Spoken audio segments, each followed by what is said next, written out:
Hi everybody, just a real quick catch up on a few charity shop vinyl finds I picked up over the end of last year and recently. Let's just crack on with it, shall we? Here's Tom Waits' Swordfish Trombones, bit of sticker there and a bit of edgeware. A record I hadn't heard for a long, long, long time. I've got it on CD, but it's just really good to reacquaint myself with what all the fuss was about in the early 80s when he changed direction. And what I really like about this record is what's written on the inner sleeve. Now I really like seeing writing on records. I just love it. In fact, in some ways I prefer it. And this one is no exception. I just think it's fantastic. We're in Vegetable Garden, William. So at some point in summer in suburbia, there was William and his friends in the vegetable garden, in the greenhouse of a potting shed, drinking their pims. I thought I'd better leave a note for the mother-in-law. And I know, as this record's playing in the background, I'll just use this there in the inner sleeve and write that on there. Just fantastic. Just a little snapshot of a moment in time. We're in the vegetable garden, William. It's a copy of Herbie Hancock's Man-Child.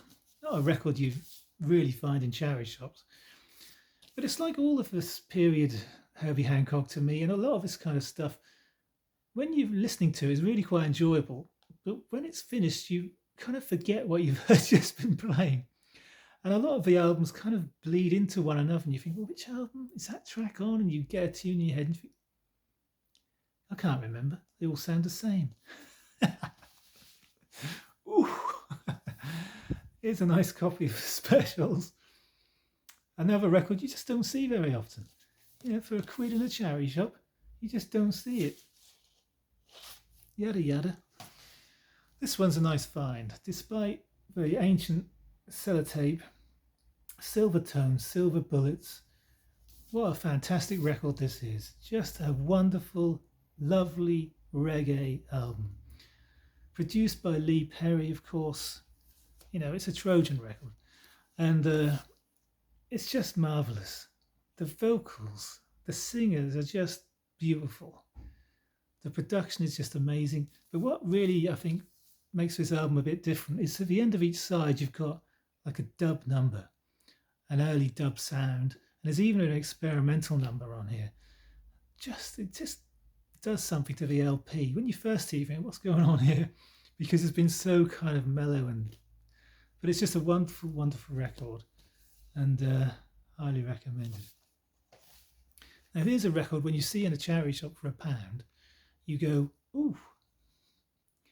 On the Shore Trees, a record that I've owned since the 80s on the Edsel reissue from 1987. And you see it, an original in a charity shop, you go, whoa, I'm all over it. Blue writing, not black, as the later Decal Edsel one has. Anyway, here's the original in, of course, just CBS. The caveat is that it has a warp. It plays. It's one of those that you can see the warp on side 1, but not on side 2. It's one of those. So I'm not going to leave it in the charity shop, am I?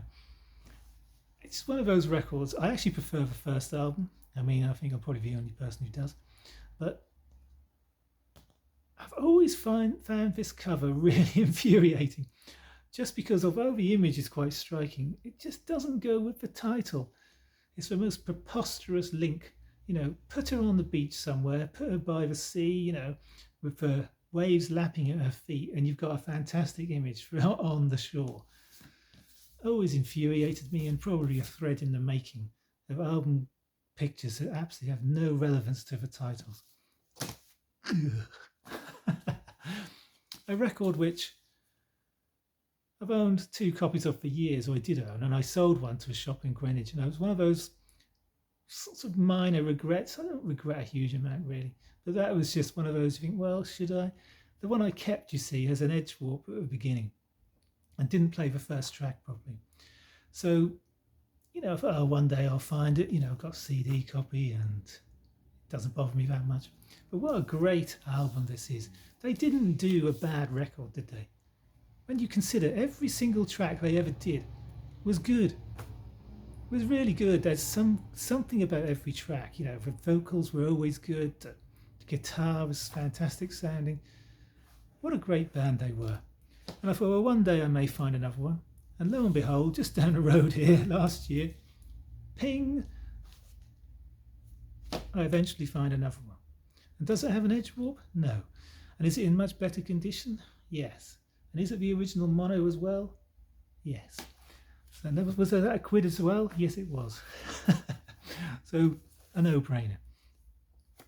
And here's two or three really, a couple of really nice singles here.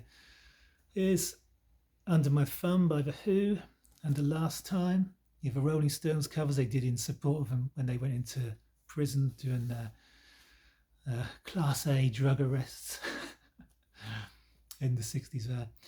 The hardest one of our singles to find, the most difficult to find. The Kids Are Alright is pretty tough to find as well. But, you know, I had this years ago and sold it. I thought if I ever find it again, and I'm glad I did find it again. Are they as good as the Rolling Stones versions? Of course not. And just down the road here again, Magical Mystery Tour, the Beatles. You can see here a chewed up corner. It's in the booklet's in pretty good shape, etc. You know, apart from the chewed up corner. The records are in fantastic shape, which is really difficult to find for 50s and 60s EPs.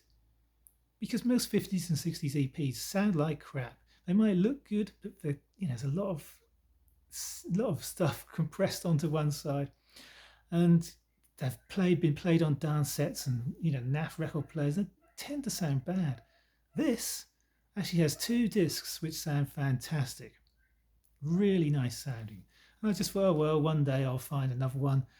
You know, it's a record I've had in the past. I'll find another one and just replace the cover, get a better cover. Never really thinking that I would. And in the very same shop, the very next week, a shop that never gets anything, very rare. At the bottom of a bag of Jim Reeves and all that kind of stuff was this, with the records in the condition I was just explaining. They look sort of all right, but don't sound good at all. But with a fantastic sleeve.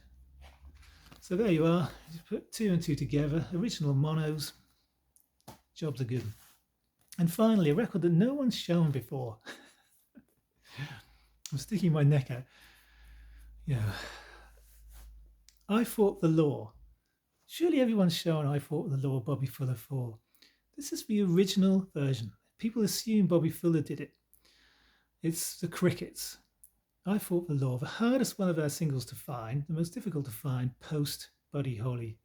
And obviously highly desirable because it's such a great track with a superb B-side, A Sweet Love, wonderful double-sider.